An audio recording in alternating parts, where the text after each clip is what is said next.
Bem, boa noite, meus irmãos. Boa noite, minhas irmãs. Nós estamos aqui na Sociedade de Estudos Espíritas Francisco de Assis. Hoje, dia 9 de julho de 2026. E na noite de hoje, nós recebemos a nossa querida irmã Selma Lousão, trabalhadora do GEFA, né? Grupo Espírita Fraternidade Francisco de Assis do Caxambi. E ela vai estudar conosco um tema muito interessante: parábola do festim das bodas. Essa parábola nós encontramos no Evangelho segundo o Espiritismo, capítulo 18, item 1. E o Evangelho é estudado todas as quintas-feiras na nossa casa. A quinta-feira é a noite do Evangelho. E hoje nós queremos agradecer a nossa irmã Selma por aceitar o nosso convite, para estar conosco aqui, para mais uma noite de reflexão, para mais uma noite de aprendizado, tá bom, Selma? Muito obrigada. E quero te pedir para levar o nosso abraço e o nosso beijo no coração para os nossos irmãos lá do Jeff, essa casa, né, que faz um trabalho maravilhoso de atendimento a todos aqueles que lá chegam, né, com suas dores, buscando receber conhecimento, iluminação, e aqueles que padecem também do corpo, né? Então, o Jeff é uma casa maravilhosa, onde há muito amor. E os seus trabalhadores, ó, estão ali incansavelmente. Mas antes de nós iniciarmos a nossa palestra, eu vou pedir para minha irmã Carmen de Matos fazer a leitura do preparo e a prece. Carmen, por favor, minha amiga. Boa noite a todos. E o nosso preparo é desse livro aqui, Ânimo, de Lorival Lopes. E a lição tem como título Agir. E ele nos diz assim: se permaneces inerte e descrente, como pode a vida melhorar? O teu exterior, perdão, responde conforme o que tens dentro. Tu és a matriz, o ponto gerador.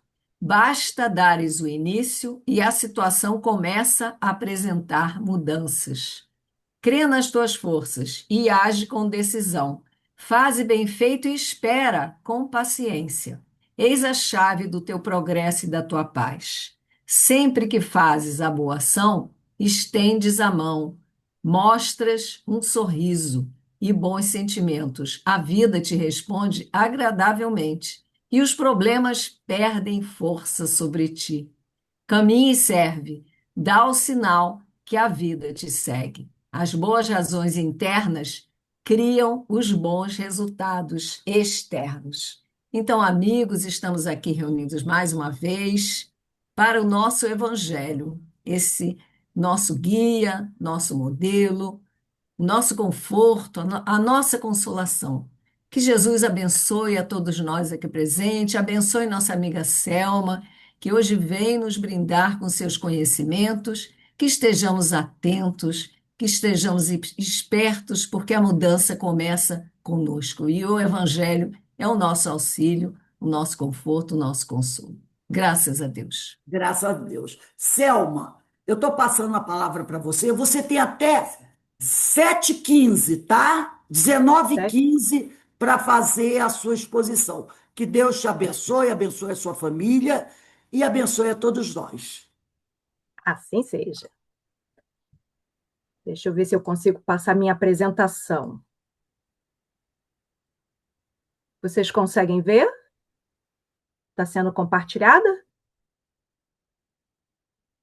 Ainda não. Você tem que clicar no compartilhar, porque aí eles vão emitir para mim um pedido, uma autorização. Clicou no Eu, compartilhar? sim, o meu é o share, mas ele está desabilitado. Não está Ah, entrando, não. não está permitindo. Ah, que pena. Mas tem para você? Aparece para você? Não, não aparece. Ele aparece para mim como desabilitado. Ah, porque você não está fazendo pelo PowerPoint, não, né? Sim, é o PowerPoint. Mas Mas eu acho que eu não tenho permissão para fazer a apresentação. porque você tem que clicar no compartilhar, porque vem um pedido para mim e eu autorizo. Pois é, que estranho. Também estou achando Mas estranho.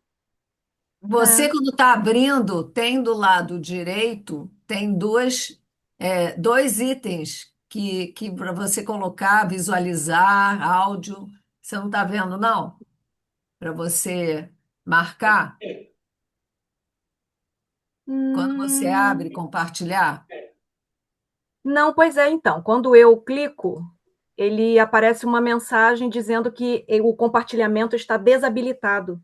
Se você colocar, Tá bom. Pode começar.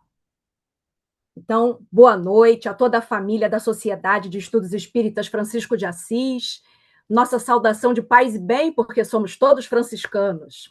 E eu trouxe aqui um estudo, né, da parábola do festim das bodas, que está lá no nosso Evangelho segundo o Espiritismo, no capítulo 18, item 1. E vamos tentar aqui começar a decifrar algumas coisas que Jesus quis falar para a gente nessa parábola. Mas aí, antes de nós começarmos, eu tenho aqui uma perguntinha. Por que Jesus falava por parábolas? Então, a gente precisa primeiro entender o que é uma parábola. Se eu puder resumir em uma palavra, eu diria que parábola é uma historinha. Para quem que a gente costuma contar as historinhas? Para as crianças. Por que a gente conta essas historinhas para as crianças? Normalmente de fundo moral, porque isso facilita para elas a compreensão daquele assunto, né? E é uma forma didática, bem pedagógica, de se ensinar algo.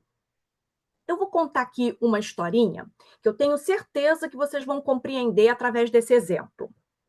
Havia um menininho que era um pastorzinho de ovelhas. Ele estava lá no campo cuidando do seu rebanho, mas estava se sentindo muito entediado. Aí ele resolveu pregar uma peça nos aldeões e começou a gritar lá de cima: Lobo, lobo! E aí os aldeões vieram correndo para ajudar o pastorzinho. Mas quando chegaram lá, o menino começou a dar gargalhada. Ele tinha aprontado para cima deles. E ele repetiu essa traquinagem por mais algumas vezes, até que num determinado momento realmente surgiu um lobo e atacou as ovelhinhas. E o menino, desesperado, gritou a plenos pulmões: Lobo! Lobo! Só que dessa vez ninguém apareceu. E aí, no final, volta o pastorzinho para a aldeia e vai até o ancião falar: Puxa, mas eu gritei tanto quando apareceu o lobo e ninguém apareceu para me ajudar. Por quê? E aí o sábio disse para ele: Pois é, na boca do mentiroso, o certo é duvidoso. Então, tá aí, uma historinha que a gente conta com fundo moral e eu tenho certeza que não preciso nem dizer qual é a dar uma explicação mais profunda, porque todo mundo já entendeu o objetivo dessa historinha. E Jesus, um educador por excelência, ele se valeu desse precioso método, né? Muito comum na sua época, para ilustrar vários ensinamentos, já que a maioria dos judeus não possuía nenhuma instrução. Assim, com uma narrativa curta, cheia de alegorias e simbolismos, ele evoca por comparação outras realidades de ordem superior, para que nós, crianças espirituais daquela época, pudéssemos entender, ainda que superficialmente, a moral da história, legando para o futuro o aprofundamento dos seus ensinos sob as luzes do conhecimento descortinado por uma humanidade então mais amadurecida. Então vejam como a historinha tem uma finalidade bem profunda. Mas aqui é importante a gente fazer um alerta, né? Que é seguir um conselho que Paulo de Tarso deu lá na sua carta, a segunda carta aos Coríntios, quando ele fala assim para a gente: a letra mata, mas o espírito vivifica. Por que isso é importante? Porque nós não podemos ficar presos à letra fria. Nós precisamos buscar esse espírito que vivifica, que significa o espírito da coisa, o sentido, aquilo que realmente está querendo ser dito ali. E Jesus, né, que ele falava pouco, mas o alcance de suas palavras era gigantesco. Então, aqui nesse nosso estudo, a gente vai trazer algumas peças, mas certamente existem outras coisas, muitas outras coisas a serem exploradas. Mas vamos começar aqui com uma coisa interessante, né? As vantagens de se usar uma parábola. Olha só, facilitam a assimilação. Jesus falava das coisas do cotidiano das pessoas, dos seus instrumentos de trabalho, da natureza que as cercava. Então, isso era fácil dos judeus daquela época compreenderem. Então, é uma vantagem. Olha a segunda. Por causa da aparente simplicidade, eram fáceis de se reproduzir, passando de geração para geração. Lembram que o povo judeu não tinha instrução? Muitos não sabiam nem ler nem escrever. Então, essa é outra vantagem da parábola. Por quê? Ela podia ser reproduzida de um para o outro. Eu tenho certeza, por exemplo, que nessa historinha do pastorzinho, se alguém nunca tivesse ouvido falar dela, agora vai conseguir reproduzir com grande facilidade, justamente por conta dessa simplicidade. 3. Por serem simbólicas, sofreram menos alterações ao longo do tempo pelas manipulações. Olha, a gente sabe que o evangelho foi manipulado por diversas formas, né, para se ajustar ao interesse de certas pessoas. Mas quando eles liam as historinhas, eles nem davam muita bola para elas, porque achavam que era coisa de criança. Então, por isso, nem perderam tempo fazendo manipulações. Olha a outra vantagem. Por terem enredo, prendem o ouvinte de todas as camadas sociais e instigam ao raciocínio. Então, quem é que não gosta, hein, de ouvir uma historinha? Novo, nem tão novo. Todo mundo gosta de ouvir uma historinha e prende o ouvinte. Olha a outra vantagem. Não são endereçadas a ninguém em particular, portanto, não ferem, mas seus símbolos podem ser transferidos para qualquer época, daí a sua eternidade. Então vejam bem, eu não estou falando que o fulano ou ciclano é um mentiroso. Eu estou contando uma história que, se a pessoa se identificar como mentirosa, ou seja, vestir a carapuça, vai entender perfeitamente qual é o objetivo dessa historinha. Então, olha o que Emmanuel fala para a gente sobre as historinhas que Jesus contava. As parábolas do Evangelho são como as sementes divinas que desabrochariam mais tarde em árvores de misericórdia e de sabedoria para a humanidade. Então, esse dia aí já chegou, principalmente para nós espíritas, né? E é Kardec, né, tão carinhosamente conhecido como a chave que nos abre a porta do conhecimento, que vem nos ajudando a compreender melhor essas sementinhas aí, né, que foram plantadas há mais de 2026 anos atrás. E querem ver uma curiosidade bem legal relacionada à semente também? Qualquer pessoa, até uma criança, é capaz de contar quantas sementes existem dentro de um fruto, mas ninguém sabe dizer quantos frutos produzirá uma única semente. Então, imaginem a abundância de quando uma sementinha dessa do evangelho cai no solo fértil de um coração preparado para recebê-la. São os franciscos, né? As Dulces, as Teresas, que deixam aí o seu legado para nós. Então vamos lá, sem mais delongas, vamos falar da parábola do festim das bodas. Eu primeiro vou fazer uma leitura dela toda, depois a gente vai pegar trechinho por trechinho para começar a decodificar o que Jesus queria nos dizer através desses simbolismos. Então vamos lá, a leitura dela. O reino dos céus se assemelha a um rei que, querendo festejar as bodas de seu filho, despachou seus servos a chamar para as bodas os que tinham sido convidados. Estes, porém, recusaram-se a ir. O rei despachou outros servos, com ordem de dizer da sua parte aos convidados: preparei o meu jantar, mandei matar os meus bois e todos os meus cevados. Tudo está pronto. Vinde às bodas. Eles, porém, sem se incomodarem com isso, lá se foram, um para a sua casa de campo, outro para o seu negócio. Os outros pegaram dos servos e os mataram, depois de lhes haverem feito muitos ultrajes.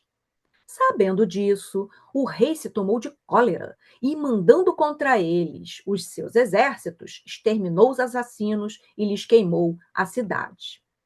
Então disse a seus servos: o festim das bodas está inteiramente preparado, mas os que para ele foram chamados não eram dignos dele. E depois as encruzilhadas, e chamai para as bodas todos quanto encontrardes. Os servos então saíram pelas ruas e trouxeram todos os que iam encontrando, bons e maus. A sala das bodas se encheu de pessoas que se puseram à mesa. Entrou em seguida o rei para ver os que estavam à mesa. E dando com um homem que não vestia túnica nupcial, disse-lhe: meu amigo, como entrastes aqui sem a túnica nupcial? O homem guardou silêncio. Então disse o rei à sua gente: atai-lhe as mãos e os pés e lançai-o nas trevas exteriores. Aí é que haverá prantos e ranger de dentes, porquanto muitos são chamados, mas poucos escolhidos. Então, meus amiguinhos, antes da gente começar a desvendar aqui esses simbolismos, eu queria lembrar vocês de uma coisa muito importante.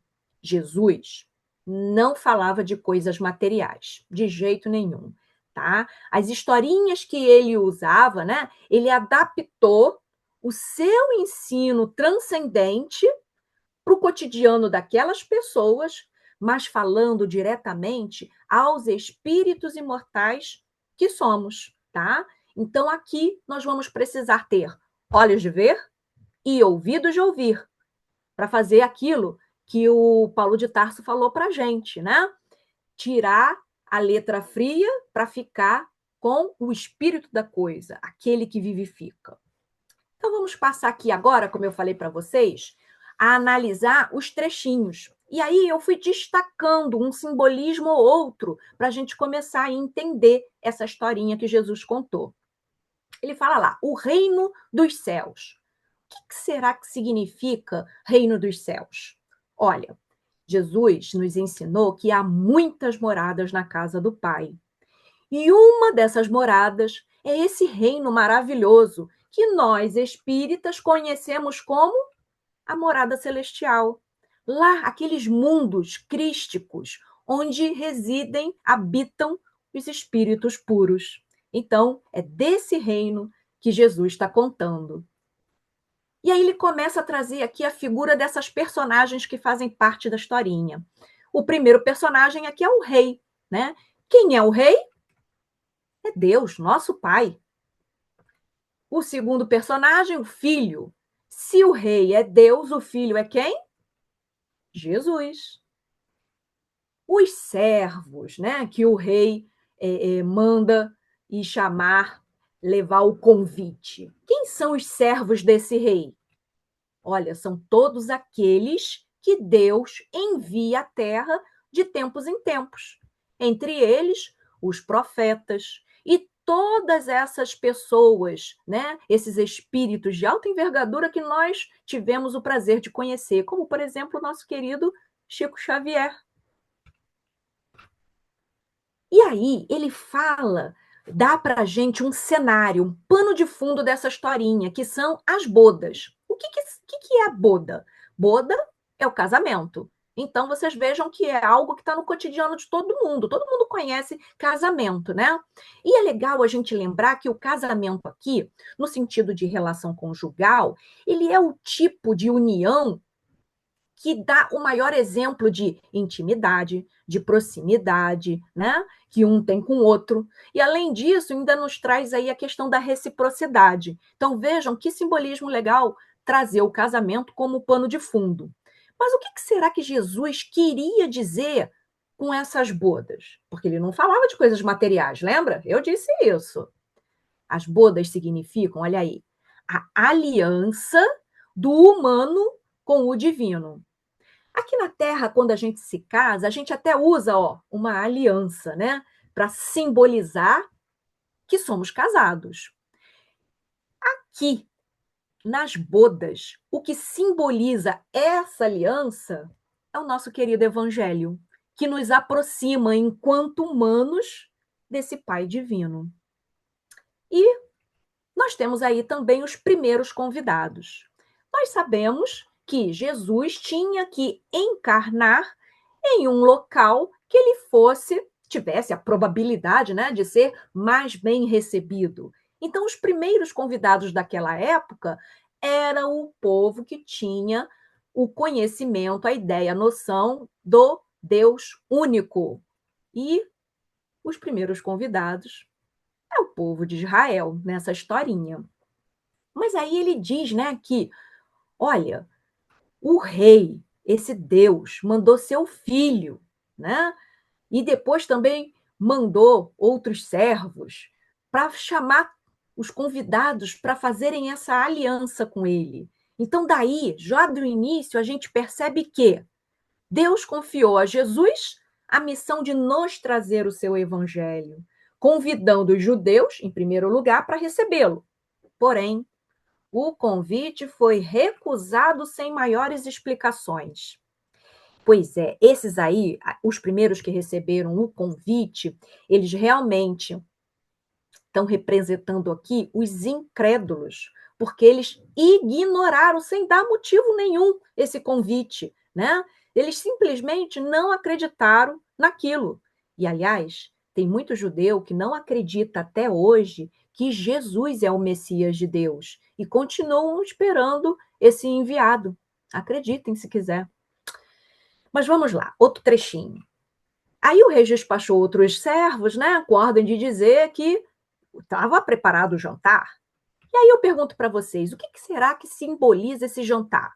Bem, se Jesus não falava de coisas materiais, esse alimento aí não pode ser um alimento para o corpo físico. Significa que esse alimento representa os ensinamentos espirituais. Só que, ó, de novo, esses convidados aí, ó, nem ligaram. Uns foram para a casa de campo, outros foram cuidar dos seus negócios. O que será que isso significa para nós, né? Olha, os interesses imediatos, materiais. O convite chegou para que eles se engajassem nos ensinamentos espirituais, mas eles não queriam. Eles estavam mais preocupados em cuidar das casas de campo, dos negócios, que representam aí os interesses materiais. E olha, alguns não apenas não aceitaram, mas também ainda fizeram ultrajes, né? E até mataram alguns daqueles enviados de Deus. Isso aí simboliza a inferioridade do espírito. O que significa? São os frutos das nossas más paixões, onde nós somos capazes de cometer crimes, não só apenas contra a lei dos homens, mas principalmente contra a lei de Deus. Então vejam que esse segundo convite também foi recusado. Agora, por causa do apego material e do fanatismo. Em relação ao apego material, nós temos aí as pessoas do mundo, né? Os materialistas, que estão mais preocupados com os bens terrenos e seguem indiferentes aos ensinamentos espirituais. Em relação ao fanatismo, nós temos aí, na época de Jesus, aqueles fariseus que não se limitaram a recusar o convite de Jesus, mas que também acabaram ultrajando e até matando alguns enviados de Deus. Nosso próprio mestre, né, foi levado até o Gólgota por esses indivíduos, que hoje, né, eles estão aí sendo representados por aqueles que se entregam à intolerância religiosa. Então vamos a outro trechinho. Sabendo disso, o rei se tomou de cólera e, mandando contra ele seus exércitos, exterminou seus assassinos e lhes queimou a cidade. Bem, a primeira coisa que me chamou a atenção aqui foi a palavra cólera, né? Porque, convenhamos, Deus, que nós sabemos que é um Pai de infinito amor, bondade e misericórdia, não combina com cólera. Então, por que será que Jesus utilizou essa palavrinha para chamar a atenção dos judeus daquela época? É porque ele realmente precisava impressionar, né? Causar impacto naquele povo ainda tão ignorante. Mas, conforme nós vimos que Emmanuel nos trouxe, né? Aquelas sementinhas eram para desabrochar futuramente, quando nós tivéssemos mais conhecimento, mais entendimento para compreender melhor as palavras de Jesus. Perdão. E aí vem essa segunda parte, né? Exterminou seus assassinos e lhes queimou a cidade. Mas antes de seguir, olha só que coisa curiosa. Se esse rei mandou acabar com todo mundo, por que ele não suspendeu a festa de bodas? Porque logo depois ele manda mais convites, né? Então, isso daí tem uma reflexão profunda. Significa para nós que já estava tudo preparado. E que se alguns não aceitassem o convite, outros aceitariam, né? Porque esse rei trabalhou muito para que essas coisas acontecessem. E ó, esse rei, nosso Deus, continua trabalhando até hoje para que nós pudéssemos chegar até aqui e ir muito além, né? Então, a festa continua de pé. Mas então, do que será que Jesus está falando, hein? Quando ele fala que exterminou seus assassinos e lhes queimou a cidade. Olha, isso daqui é, sem dúvida alguma, um comportamento truculento, violento, que os judeus daquela época tiveram com os enviados de Deus, certo? Então, quando eles tiveram esse tipo de comportamento truculento, eles acabaram desencadeando uma lei divina chamada lei de ação e reação. É ou não é? Tanto é verdade que Jesus, em vários momentos, ele lamenta a sorte de Jerusalém, né? Justamente por ter agido desta forma com os enviados de Deus. E aí nós podemos ver um desses exemplos lá nos evangelhos de Mateus e de Lucas, quando o nosso mestre diz assim, ó: Jerusalém, Jerusalém, que mata os profetas e apedrejas os que te foram enviados. Quantas vezes quis eu reunir os teus filhos como a galinha junta os seus pintinhos debaixo das asas, e vós não o quisestes. Eis que a vossa casa vos ficará deserta. Então, essa é a imagem que Jesus criou na historinha para nos falar que toda ação tem uma consequência. Vamos lá, outro trechinho. Então disse a seus servos: aí, ó, o festim das bodas está inteiramente preparado, né? Mas os que foram chamados não eram dignos dele. E depois as encruzilhadas. Encruzilhada, o que é encruzilhada? Você está vindo por um caminho e, de repente, ele se desdobra, né? Chega um momento em que você tem que tomar uma decisão. Essa encruzilhada aí acontece na vida de todos nós. É exatamente quando nós precisamos decidir se vamos seguir aquele caminho que nos leva às conquistas materiais ou se vamos escolher o caminho das conquistas espirituais. É um momento de decisão para todos nós, né? Justamente nesse momento é que chega o convite de Deus a cada um de nós, nessas encruzilhadas da vida. Mas aí, olha lá, chamai para as bodas todos quantos encontrardes. Claro, porque os primeiros convidados não aceitaram, mas as bodas estavam preparadas, então o rei mandou chamar qualquer um. Vamos, quem quer participar das bodas? Né? E o que significa isso, né? Dentro do simbolismo? Que, olha, tendo o povo de Israel, aquele povo monoteísta que havia sido convidado em primeiro lugar, recusado o convite, Deus, então, ó, mandou convidar todos os outros povos para esse banquete nupcial, né? E com isso, Jesus mostra para nós que o evangelho deveria ser pregado a qualquer pessoa, pagão ou idólatra, ou seja, os gentios, né, como eram conhecidos pelos judeus daquela época. E quem aceitasse o convite estaria admitido nesse banquete, no lugar daqueles primeiros convidados que haviam recusado, né, sem fazer qualquer distinção. E quer ver um exemplo legal de quem aceitou esse convite? O centurião romano, sobre o qual Jesus manifestou: não há fé maior em toda Israel, né? Não vi fé maior em toda Israel. Então, veja, um centurião romano conseguiu um lugar nesse banquete. Vamos a um próximo trechinho. Entrou seguida o rei para ver os que estavam à mesa. E dando lá com um homem, né, que não vestia túnica nupcial, disse-lhe: túnica nupcial, que será isso, hein? Olha lá. Ela representa a pureza das intenções. Todo casamento, né? Bodas é casamento. Então, quem é que não se prepara? Quem é que não vai adequadamente trajado a um casamento? Você não vai de qualquer jeito, né? Você se arruma, né? Se prepara. Então, para estar nesse festim, nós também precisamos nos preparar, né? E a túnica nupcial aqui na historinha está simbolizando exatamente a pureza das intenções. É a vestimenta necessária a todo o espírito que deseja celebrar uma aliança sincera com Jesus, de fazer a vontade do Pai, viver em conformidade com o Evangelho. Representa, portanto, as boas intenções, as boas obras, o amor, a pureza, a humildade, a bondade e por aí vai. Então, vejam bem, quando no finalzinho desse trecho Jesus diz que o homem, né, que aquele homem guardou silêncio, o que significa?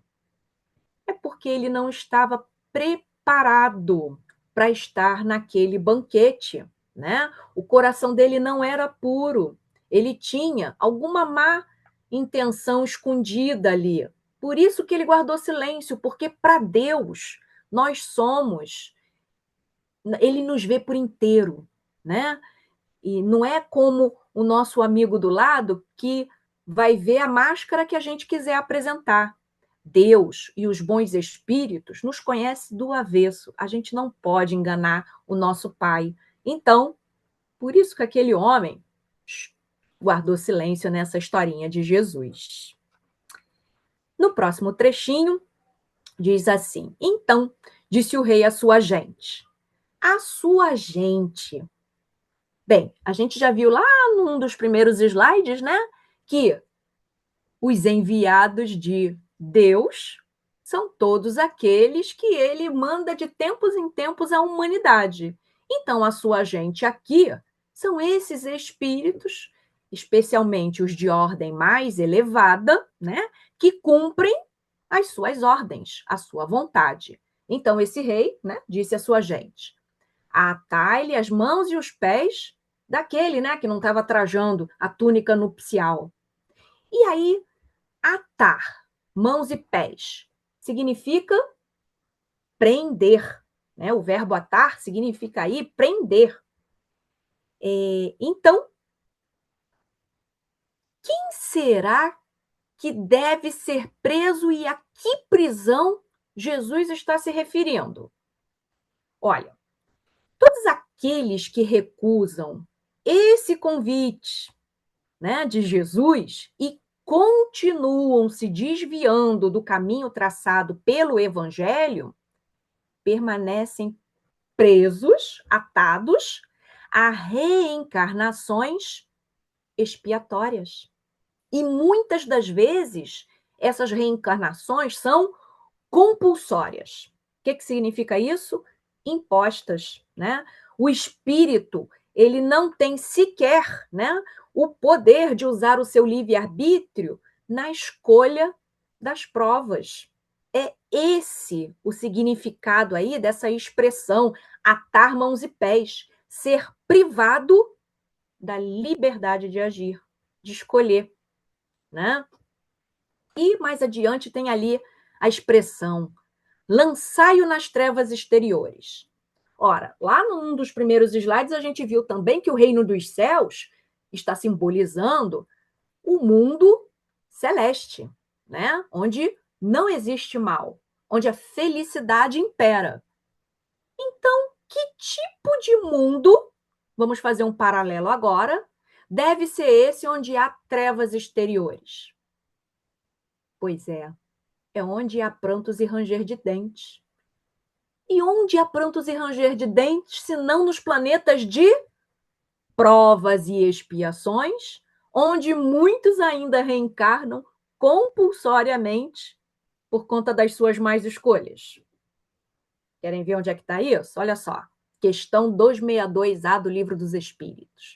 Deus pode impor certa existência a um espírito quando este, pela sua inferioridade ou má vontade, não se mostra apto a compreender o que lhe seria mais útil. E quando vê que tal existência servirá para a purificação e o progresso do espírito, ao mesmo tempo que lhe sirva de expiação. Então é isso, meus amigos. Ser lançado nas trevas exteriores, onde há prantos e ranger de dentes, é reencarnar num mundo de provas e expiações, né? Onde o espírito vem para passar pela dor educativa, né? Porque se não aprendeu pelo amor, Deus, nosso Pai, se utiliza desse mecanismo educativo que é a dor, né? Para nos ajudar a compreender onde foi que nós nos desviamos da lei. E é sofrendo na pele que muitos de nós aprendem. Então, portanto, o purgatório é aqui mesmo, onde a gente purga as nossas faltas, né? E no finalzinho desse trechinho, Jesus diz, né? Porquanto muitos são chamados, mas poucos escolhidos. O que será que Jesus está querendo falar agora com essa frase, né? Ele está nos mostrando aqui que muitos querem aquele reino de Deus, querem participar dessa felicidade, dessa morada onde só existe o bem. Mas poucos os escolhidos é porque muito poucos fazem o que é realmente necessário para conseguir habitar nesses mundos celestes. E o que é necessário fazer? Abandonar os vícios, as paixões materiais, né? Fazer aquilo que a gente chama de reforma íntima, porque é só através dela que nós vamos conseguir trajar, vestir aquela túnica nupcial das virtudes, né? As virtudes do verdadeiro homem de bem. Então, em verdade, as escolhas, poucos escolhidos, as escolhas são nossas. Nós não podemos reclamar de ninguém. Isso daí é nossa única e exclusiva responsabilidade. Somos nós que escolhemos. E chegamos então agora ao final, né? Vamos concluir aqui esse pequeno estudo, porque, como eu disse, Jesus falava pouco, mas o alcance de suas palavras era gigantesco, então certamente existe muito mais coisas a explorar aqui nessa parábola.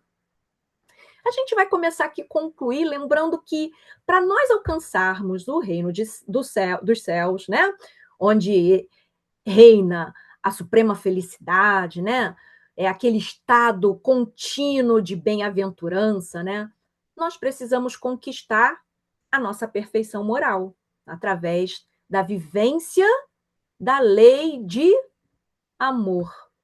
E essa é uma aquisição que vai denotar de cada um de nós o esforço individual, mas também o coletivo. A gente não tem outro caminho.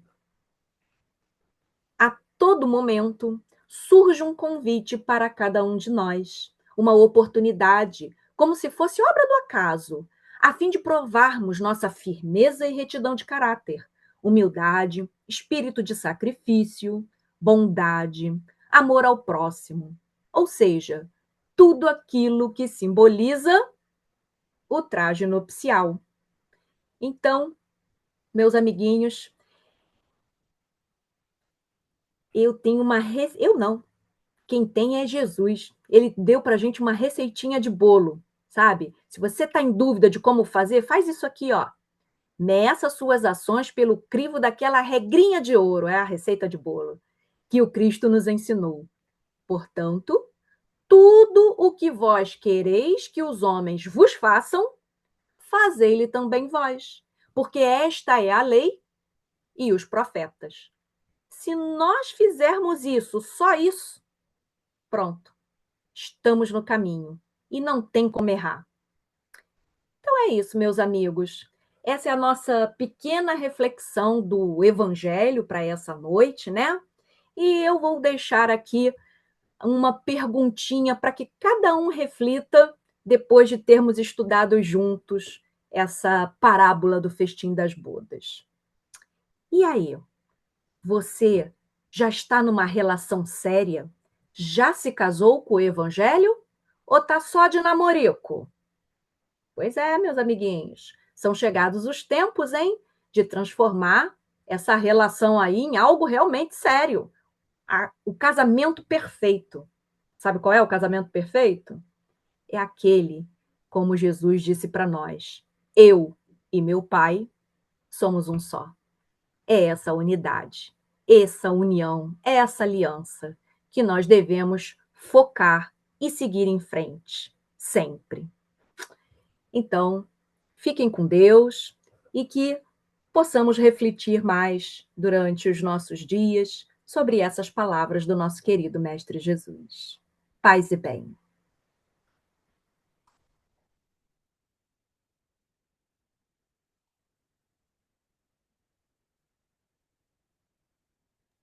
Rose, está fechado seu microfone. Rose, está fechado. Obrigado, Carmen. Obrigado, meus amigos. Obrigado, Selma, por essa reflexão, principalmente esse último, né? Mateus 7:12, né? A gente sempre tem essa régua, sempre colocar essa régua, né? O que fazer ao próximo que gostaríamos que nos fizessem. Se a gente caminhar assim, pensando sobre isso, né? Amando a Deus, amando o nosso próximo, com certeza nós estaremos mais bem preparados para participar desse festim e estarmos junto do Mestre. Então, eu agradeço muito a você que nos trouxe esse estudo, né? Bastante ilustrativo, bastante reflexivo, e que nós possamos, né, realmente procurarmos fazer essa aliança, essa união com Jesus, participar dessa boda, porque é isso que vai nos trazer a verdadeira felicidade. Não essa utopia, né, que a gente fica procurando. Eu quero ser feliz, mas é tudo tão efêmero e tão transitório, não é? E a verdadeira felicidade, ela, quando conquistamos, ela fica conosco para sempre. Então, eu agradeço muito a você por ter feito esse estudo conosco e veio muito a calhar com os estudos da casa, né, que nós temos feito essa semana no Sermão do Monte, com o Médico Jesus, e é sempre bom falar do nosso mestre, que nos traz esse carinho imenso, com tantos ensinamentos, né, para que possamos realmente ser felizes. Leva o nosso abraço à sua família, aos companheiros do Jepa, mas mais uma vez eu agradeço por ter aceitado o nosso convite. Então, para encerrarmos aqui, meu irmão, meus irmãos, eu vou pedir para a nossa irmã Márcia. Márcia, faz a nossa prece de agradecimento, minha amiga. A Márcia está aí? Então, eu acho que ela saiu. Peraí, mas ela estava. Então, eu vou pedir para Ana Brito. Ana Brito, pode fazer a nossa prece? Ela estava até há pouco. Liga aí seu microfone. Posso sim, Obrigada. nada. Então, vamos agradecer, né? Foi linda a palestra dessa moça, muita reflexão. Esse negócio do casamento foi assim, maravilhoso, né? Que a gente tem. Ah, eu adorei. Que Deus abençoe e ampare, que ela possa levar à luz com as suas palavras. E agradecemos a Deus por este momento que tivemos aqui e que essa luz maravilhosa da casa de Francisco chega em todos os nossos lares. envolvendo o nosso coração, nos dando força, coragem, para podermos continuar levando o nosso projeto de ser um homem de bem. Obrigado, Jesus. Obrigada, Francisco. E a todos que abraçaram esse trabalho de luz. Graças a Deus. Graças Muita a paz. Deus. Graças a Deus. Bem, meus irmãos, vamos nos despedindo aqui, agradecendo a Deus a presença de todos. Amanhã estaremos de volta às 16 horas para continuarmos aqui com os nossos estudos. Mais uma vez, obrigado, Selma, obrigado, meus amigos, por esse momento aqui de tanta tranquilidade, tanta paz. Falar de Jesus traz uma tranquilidade, uma paz para a gente, né? É muito bom. Que Deus abençoe a todos nós sempre. Paz e bem para todos.